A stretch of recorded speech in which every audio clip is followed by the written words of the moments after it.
Happy New Year, YouTube. As the beginning of the year is happening, I'm hoping that all of you will try to find a way to improve your social skills and your overall experience in life. And one of the things that I feel is detracting from our ability to really get the most out of life, especially if you're young, is the phone. And it's ironic, really, because the mobile phone is probably one of the most amazing pieces of technology ever to be invented by man. And it has so much utility. I mean, it's just amazing to think that you can have the information of the entire human race available to you on a device that fits in your hand. It's just mind-boggling. But with this device and all of its power and all of its capability, we've kind of gone in a direction that is very harmful to individuals, and it's becoming extremely harmful to our society. So, am I saying we need to get rid of the phones? No. I love my phone as much as the next guy. I use it as much as the next person. Well, I won't say I use it as much as the next person, but I definitely use it a lot. And it has a lot to offer us. So what I want to talk about today is I want to talk about the utility of the phone. What do we really get out of it? And then think about some rules in terms of how we can use it, and maybe put some boundaries around how much we use it. I think that will help a lot. And what I would like to propose is that you start thinking about the phone as something that is dangerous. And what I mean is, if it is something that you are addicted to and you find yourself picking it up all the time, and if you don't have it in your hand and you haven't picked it up in 2 or 3 minutes, you start feeling a little weird and you start kind of wondering where's your phone. And if that's what's going on, it's definitely harming aspects of your life, and you probably are not really aware of how that's happening. So what I want to propose is, I want to talk about what you should use the phone for, and how you can give yourself some very easy to remember ways of controlling your phone usage. And so let's start with, what's the phone good for? The phone is really to me, is a utility that has about 4 main things that it does for us. Now, since it's a phone, the first one is obviously communication. Now, because communication on our modern phones is not just audio, we can call and have a synchronous phone call, meaning that I say something, you hear it, you say something, I hear it, and that's happening kind of in real time. We can have asynchronous conversations, which is, a lot of people will record short audio or video clips and send them to each other, and then kind of go back and forth with that. So that's what you would think of as an asynchronous communication. And asynchronous communication also happens via text message, which is a huge method of communicating. And then there are lots of apps that have messaging built into them that have kind of a combination of all of the things that I just mentioned. But communication is still the fundamental utility of a smartphone, and it's great. I think we should use it for that. The next one is as a source of information. And this is something that I think everybody that has a smartphone uses it. Having a conversation with somebody, and somebody asks a question like, when was that movie made, or something like that. Well, it takes about 10 seconds to Google it and find out exactly the answer to that question. And that's just such a cool capability, and something that I appreciate, and I think everybody appreciates about phones. So, good utility. It's gives you information, access to information. It's not just facts, it's also how to. So the phone has completely reshaped the way that we approach doing things. Was working on a project with my son just yesterday. We were swapping the speakers out of his little truck, and didn't know how to pull the door panels off, and we were a little nervous to kind of just force it. So went on YouTube, typed it in. 2 minutes later, we knew exactly how to do it, did it, got the project done. was thinking, 20 years ago, I don't know how I would have done that, and I would have potentially risked breaking it, and not having that one or two little pieces of information that were shared in that video, probably wouldn't have been able to do it. So the how-to aspect of it, in addition to just getting facts, is fantastic. Another one within the kind of information category is getting directions. Having navigation to tell you how to get from one place to another in real time as you're moving is just amazing and so useful. Beyond that, there are productivity uses, and I think that when you're young, maybe you don't think about this very much, but as you get older, I think you'll start realizing that things like calendars and to-dos and reminders are very helpful and very useful. So the older you get, the more you're going to have to schedule things, and the more you're going to have to know that, on January 15th at 8 a.m., I've got a, doctor's appointment or something like that, and I need to capture that somewhere so that I don't forget that that's happening. Phones are great for that. When you have something that you need to do, if you can put that on a list of to-dos and you can check that list very frequently, it helps you avoid forgetting how to do or forgetting that you need to do things. Reminders fall into that same category. So there are a lot of productivity things that you can get out of having this little device in your hand that are awesome. So I would never want to try to take away any of those things. I think they're great. Now the last big category for me is entertainment. And this covers everything from games to watching TV, watching movies, getting on social media for things like Instagram, Facebook, Snapchat. That all kind of falls under the heading of entertainment to me.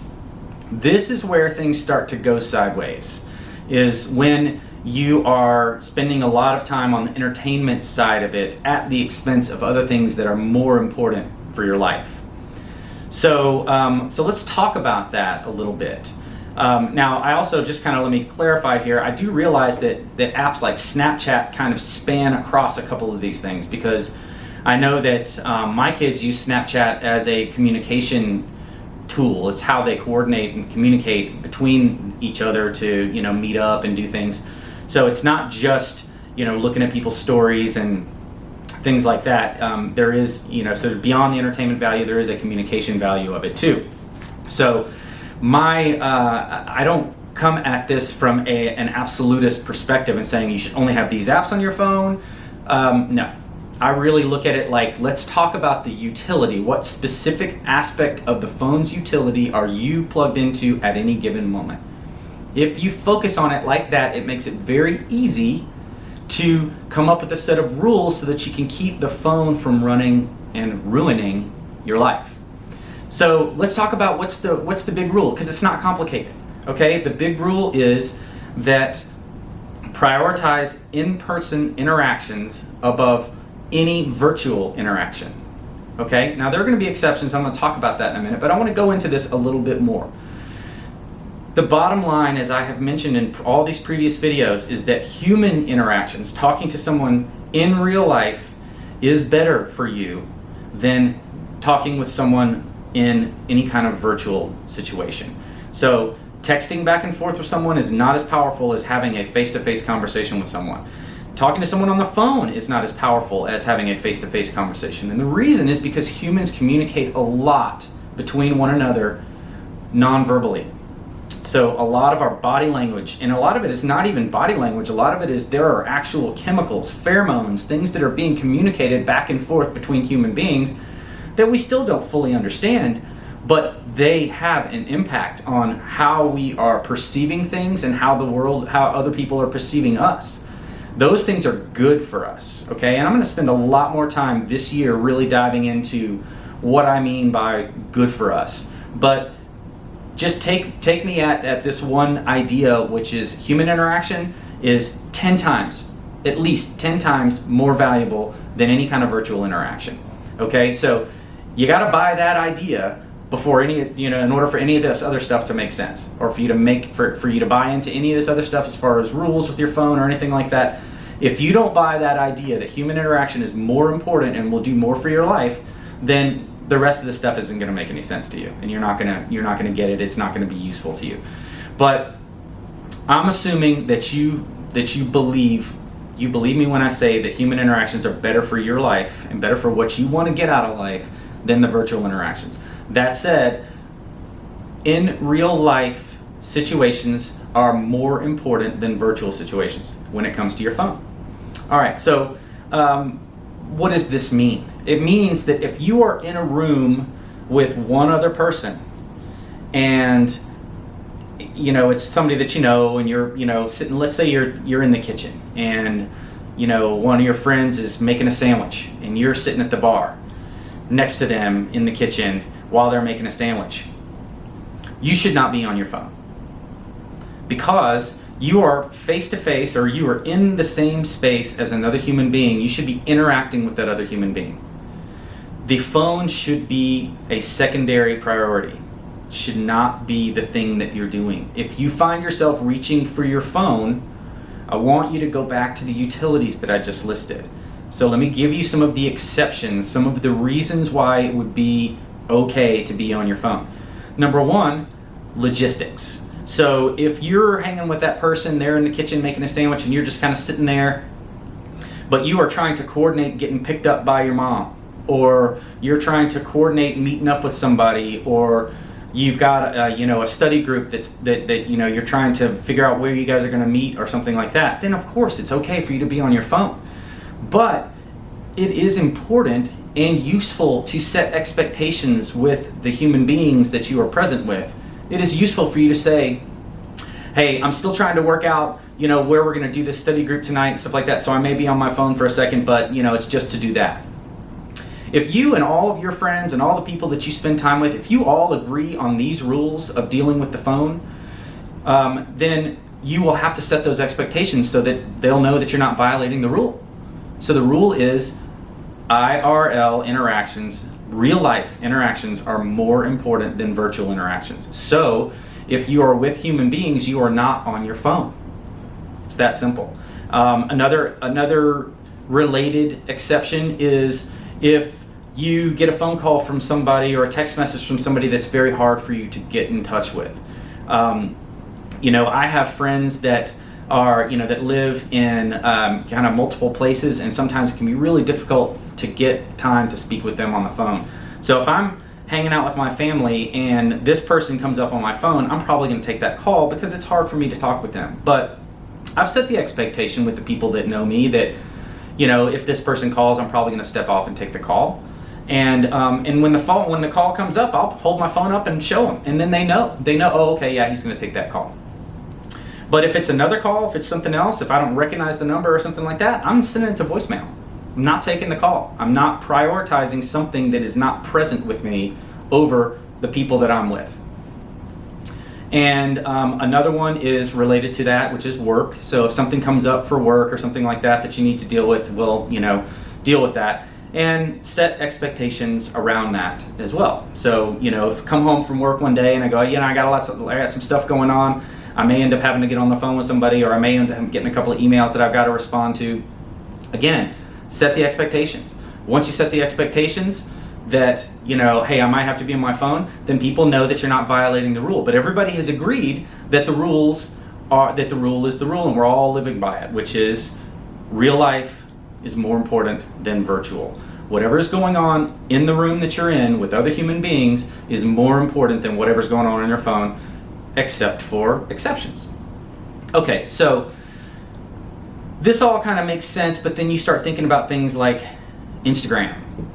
And it can be fun to sit there and just scroll through and look at all the stuff that's coming through on Instagram. I'll have a lot to say about the general level of falseness that exists in social media and how we all need to be aware of that. But it doesn't take away from the entertainment value. It can be really interesting to see the things that people are posting.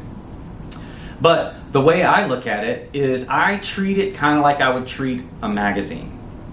And for those of you who don't know, this is a magazine. You probably haven't used one, but they have pictures and they have words and things like that, and people read. You can learn things and be entertained by them. Magazines. As I was growing up, we had magazines laying around. And it was generally, if you were sitting around hanging out with somebody, especially if you hadn't been together for very long, it was generally considered a little bit rude to just pick up a magazine and start reading it when you were there hanging out with your friend. Now, if you're looking at the magazine together, if you're like, oh, look at this, and you kind of sitting next to each other and flipping through it, looking together, great. You're interacting with each other and you just have something that you're looking at together. That's a little different. And the phones can be the same way. If you're spending time with somebody and you pull up Reddit and you're just looking at some of the things that you have saved or you thought were really cool and you wanted to show it off, that's fine. I don't have a problem with that. Just surfing Reddit is weird to me. Like, as you know, I wouldn't see that as being preferential to just having a conversation with someone. But I'm not hung up on that one. The point is that the rule is focus on the people that are around you and leave the phone as a secondary thing that you can use when you don't have people around you. Now, I will throw another little reminder, or not really a reminder, I guess a caveat, which is to say, don't purposefully isolate yourself so you can get on your phone. That's crazy.